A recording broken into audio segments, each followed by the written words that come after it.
Welcome back to our channel. దేవుడు కష్టాలు పెట్టేవాడికే కష్టాలు ఇస్తాడంట. ఈడు ఎంతవరకు కష్టపడతాడా? ఎంతవరకు ఓపికగా కష్టాన్ని అనుభవించగలుగుతాడా అని. ఈ కుందేలు కూడా రైతులను ఎంత రైతుల యొక్క ఓపికని, పేషెన్స్‌ని టెస్ట్ చేయడానికే కుందేలు మొక్కల్ని కట్ చేస్తూ ఉన్నాయి.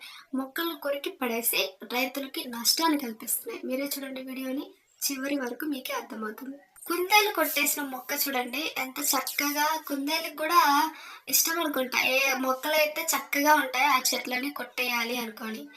కుందేలు కొట్టేసిన చెట్టు మిరప చెట్టు. బట్ ఇందులో ఒక చిన్న లాజిక్ ఉంది. మొక్కలు కుందేలు కొట్టేస్తూ ఉంటాయి. కానీ కుందేలు కొట్టేసిన చెట్టు తొందరగా పెరిగి పెద్దవుతుంది. కాయలు మంచిగా కాస్తాయి. బట్ ఇక్కడ ఏంటంటే కుందేలు కొట్టేయడం వల్ల అరకలు ఇలాంటివి తోలినప్పుడు మొత్తానికి మొత్తమే బూడిపోతూ ఉంటాయి. అవి మనం కాపాడుకోవాలి. మా పొలంలో ఇవాళ చాలా కుందేలు చాలా మొక్కల్ని కొట్టేసింది. చూడండి మిరప మొక్కలకి పూతలు కూడా వచ్చేసినాయి. ఆ పువ్వు ఎంత అందంగా ఉందో చూడండి. బట్ ఏం చేస్తాం?